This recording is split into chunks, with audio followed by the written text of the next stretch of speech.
Hello everyone, this is SageEthereal, and welcome to another episode of FTB Infinity Evolved Expert Mode.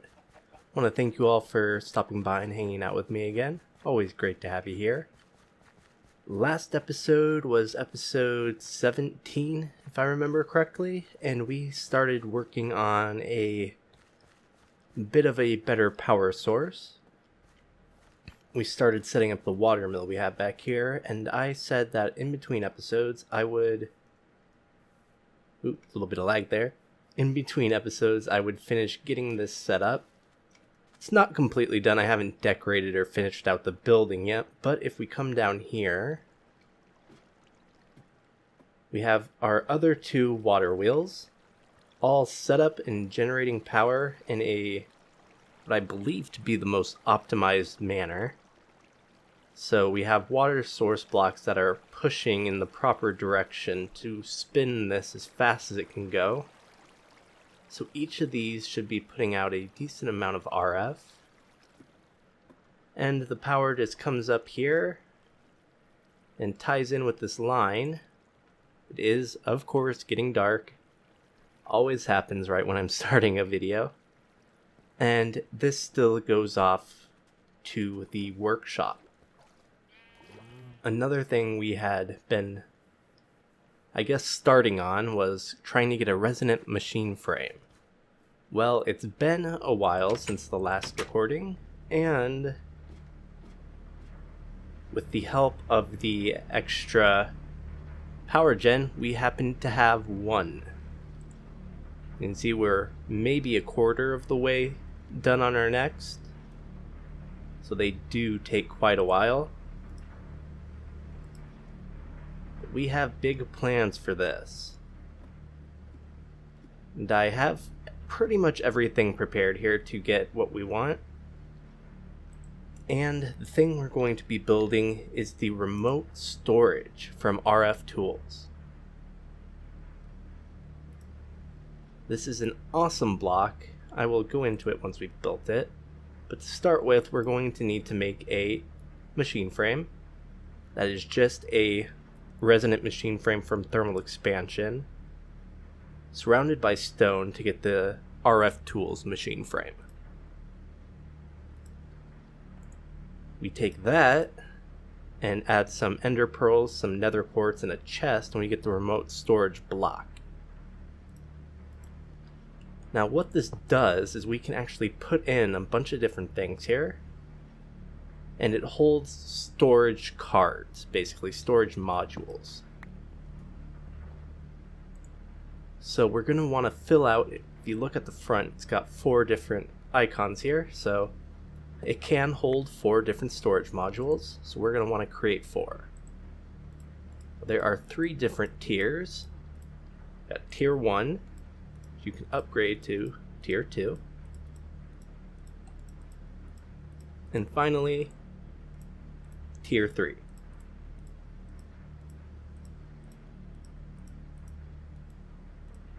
Now each of these is going to be able to hold up to 300 stacks of items, so that's quite a bit of stuff.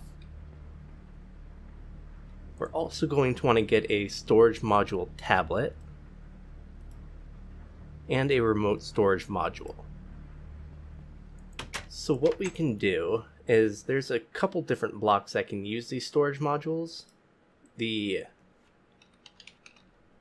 modular storage block, which you can see here, can hold 1 module, and you can interact with it like it were a chest, basically. And you can store up to 300 stacks in the tier 3 module. But what we're going to do, and you can also use the storage module tablet, you could craft it with one of these, and then it's basically you're carrying it around and can interact with it.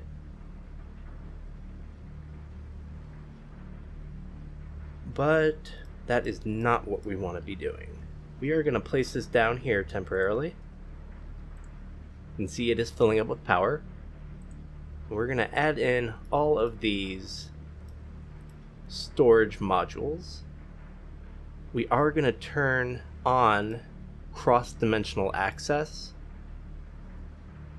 This means that when we're accessing it remotely, we can access it from other dimensions. It does bump up the power costs a bit, but I think it's worth it. And we're going to take our remote storage module and we're going to link it. Now, I think you can probably get away just doing it with one of these, but for safety purposes, I've always just gone through all of them. You can see it's now remote ID 1. If we craft this with the storage module and add it to our energetic infuser, it does take RF. If we were to right click, you can see we have this interface. We have 0 out of 300 stacks, and down here we can actually cycle between all the different modules in here. So all 3 of these we can access remotely from anywhere in any dimension. The only cost being some RF whenever you interact with it. And a constant RF drain for powering the remote storage block. So what we're going to do is we are going to condense down a lot of this stuff, a lot of the important stuff, and as you can see we can put it in. Now there's a few different ways you can have this read out. There's this list view, a 2-column list view, and then an item icon view. I personally like to use this icon view, or the icon view. I think that is the easiest for me. It's because it resembles a vanilla chest.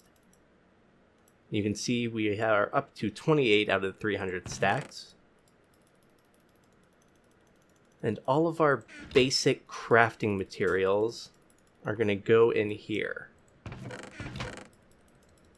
And what this means is that no more needing to run back to the storeroom if we run out of something, or if I decide I want to build things. Most all of the important stuff will be kept in here. Now this system here will be used permanently, but it won't be always storing all of our stuff. It's just for now it is a nice convenience. And again, we won't be putting everything in here, but just the type of stuff that we tend to use in crafting. And we have 4 pages of this, remember? So we can cycle through all of these. Now it's giving me a remote storage thing here, a little error message. So we're gonna go see what that's about. It says out of power or out of reach. Shouldn't be out of reach. That only happens if you're trying to access one of these that is not set for cross dimension and you're trying to access it cross dimensionally. So what I'm going to do is I'm going to temporarily disable this. I think our issue is that we're low on power. So all the power is coming in through this line and is heading directly into these lasers. So once the buffer in all of these fills up, this thing should start to fill up. And things are working again like they should be. So we can hold 1,200 stacks of stuff. And we can access it wherever we are. So extremely, extremely useful. Especially if you tend to like to build spread out like I do. Having a consolidated access to all of your stuff, no matter where you might be, is, I mean, you can't put a price on that. That is just amazing. And I'm going to be able to fit all of this stuff in here, no problem. We're not even halfway full on this one page. Might as well grab some of this stuff too. We're going to separate some of this out into different pages to try to be a little bit more organized. So our crafting type stuff, our raw materials, I guess you could say, are going to go in here. And then the slightly more random stuff that is used in crafting or used in building going to go in that next tab. So things like the stone and this stuff that we've got and we tend to use in crafting. We just emptied out 3 chests, which, hey, guess what? We can just drop in here. And we'll have one of these tabs as building supplies. So I could go and say, you know, here's a bunch of stuff that I use in building. And now I have it with me wherever I might be. And take some of these chests. Take all these carpenter's blocks. Now again, this is not a permanent solution. I do like storing things in the wild, I guess you could say. But for our important stuff that we use a lot, we now have access to wherever. I can be over here and say, oh, I need iron to make something, and hey, guess what? Iron to make stuff. You can also search, which is awesome. You can sort in different ways. Sort on count or on name. You can show groups. Right now, by default, it groups on stack size. I think there are some ways to alter that. And then you can compact equal stacks, which will just, if I were to take and put this in like this, you can see that I actually have 16 or these stacks here. And I'm using a 135 out of 300. But if I hit compact equals stacks, it'll kind of condense it down. And that should be extremely useful. As far as other things to do today, I don't really have a solid plan. Come down here, I am grinding up some cobblestone in our pulverizer here to get sand. And I am also making some more endstone.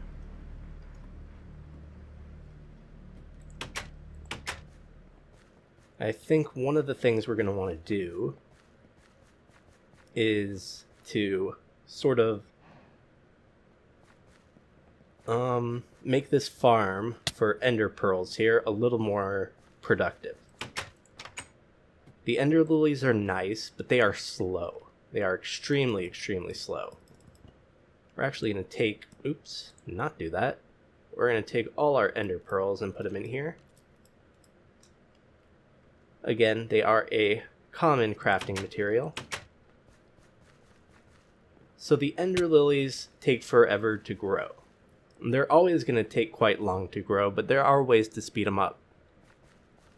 And one of those ways is by having them grow on endstone. The only faster way than that I know of is to have them grow on these ender cores, but they are quite expensive in that they take magical wood, which is a hassle to make. So instead, we're going to move up to endstone. Now, another benefit of endstone, if I remember correctly, we are going to smelt down some more ender pearls here, but another benefit of growing them on endstone is there is a chance for you to get extra seeds. At the moment, there's no chance of getting more than 1 seed back when you break an ender lily. But if I remember correctly, by having them grown on endstone, there is a chance to get more than 1 seed. So you can gradually grow your crop. So we're going to grab that endstone. Not sure if that's enough or not, but we'll find out. And we're going to put together a slightly better temporary ender lily farm. So what would help is getting my magnet out. Yes, it makes a lot of noise, and I'm not a huge fan of that, but it's free. It doesn't take power or anything. So that is the benefit at the moment. So it looks like we have 27, so not quite enough end stone on us at the moment.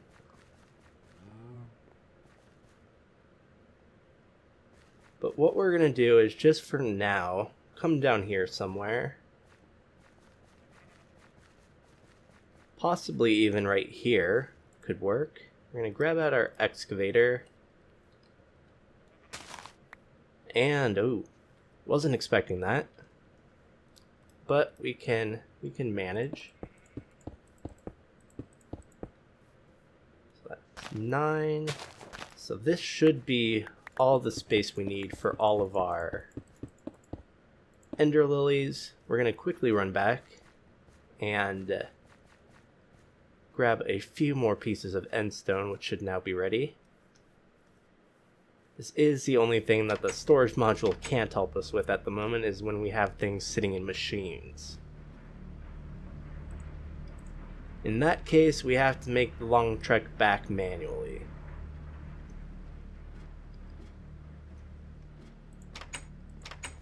So, with all of the rest of the end stone we're going to need in hand, we can head back over and finish this out. And down the road, this will probably get moved somewhere better or more permanent. For now, a nice little ender pearl farm on end stone. So it's going to be, you can see this one's already grown one little stage. So it's going to be much faster, which is definitely going to help us out. And the ender pearls we can just throw in there and drop this end stone in here. And you have no idea how nice this is. Is having everything at your fingertips. Now over here, this is where the coke oven and blast furnace used to be. I decided to try to repurpose the space and make it look a bit like a pile of gravel and cobblestone that would have come out of the mine. So, to go with our little coal looking thing here that also doubles as a mob trap. Because they're still there. I don't think they're ever leaving. Since we're over here, another thing we might as well do, is I don't really have anything else planned, is we could actually do with moving some of this stuff over to our new house.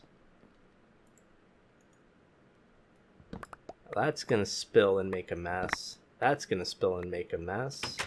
But, you know what? Let's take the bed. See? And here's another cool thing. You know, we can just go over here. I generally like to keep one tab free for these sorts of like project type uses. So all the stuff can go in there. So I always have up to 300 stacks to hold, you know, whatever I'm currently working on. Or even take the wind chime. Why not?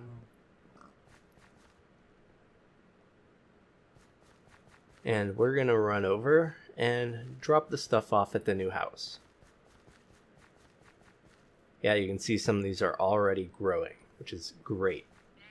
One thing I should check is if this stuff is claimed, which it's not. What I should be able to do is chunk load all of that, because I don't think there's anything important up there at the moment.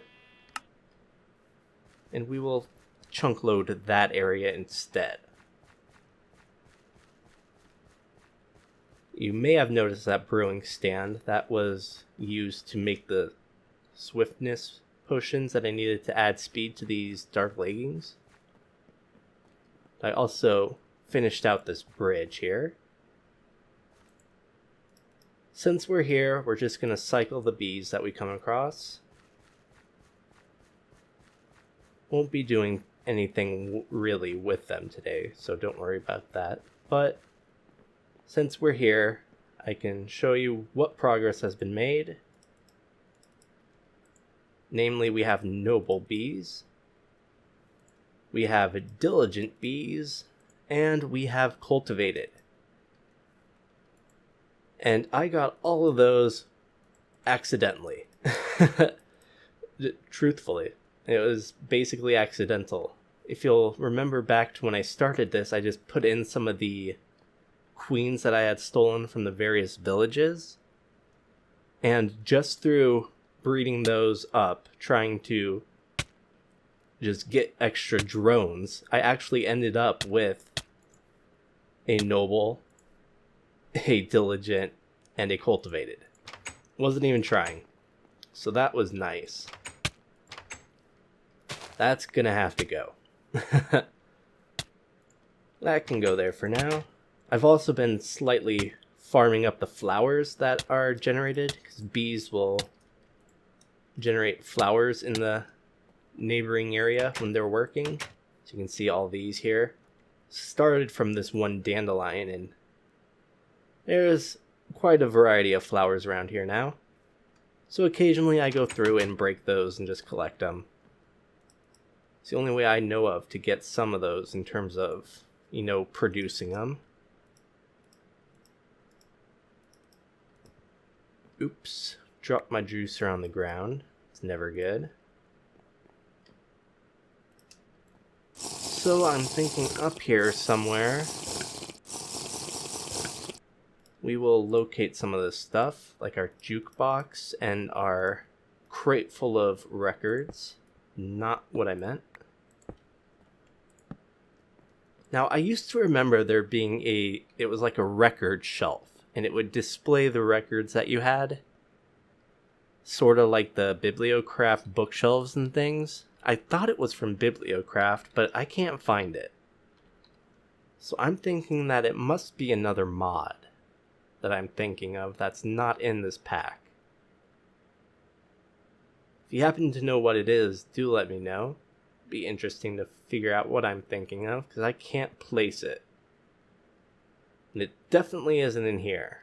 So, just a storage crate at the moment. We got some bookcases here. We can come in here. Then take out all our books. And I am to make them look a little more filled. I am spreading out the books like so. So we filled up that entire bookshelf. Or bookcase, I guess is what they're called. And that one. We've got an extra bed, which we're just going to place in our building stuff. And a candlestick, which I guess can go there. And that, yeah, I know I've said it a billion times, but that is so useful. Another nice thing that you can use these for is storing tools and things. I have my tools bag here at the moment, but eventually I'll probably merge all that into its own tab here. And this is nice because if I were to die and lose this, or for whatever other reason, lose this module tablet, the storage module tablet, all the items are actually safely stored in the remote storage block. So no worries, don't have to worry about losing things. They're all safely back at your base. Whoa, hello. We have a ton of skeletons in our pathway here. Chain leggings with protection 1. No thank you. No thank you. No thank you. We will ditch that stuff for now. And we're approaching the end of this episode. One more thing I'd like to look into. We have the time. So you can see I'm running a little bit slower because I've run out of power in my leggings. That is something I'm going to have to get to eventually. But getting jumped by those mobs, those skeletons, reminds me of something I want to look into. We are definitely faster with those things charged up and put on. So you may remember the chandeliers I had in the other buildings, and they prevent mob spawns in a 16 block radius. Regardless of whether the mobs can actually see the chandelier, or regardless of light levels, whatever. Then 16 blocks of a chandelier, mobs can't spawn. And this is quite nice. And there are some other blocks that do the same thing. And one of them is the powered lantern from Immersive Engineering. And I think we're going to want to try to make a couple of these. I am going to take some of this stuff that I happen to have on hand, though I don't think I have much in the way of glowstone with me, even in my little... Oh, I actually have a decent amount, so never mind. I'll actually stay in here. So to make a powered lantern, we need a block of glowstone. That's not too hard. We have that. We need 3 iron, so we'll just make 2. Actually, we'll just make 1. I think that's all the glass panes we have on hand. 3 iron, a piece of redstone. We'll actually only need 4 of this.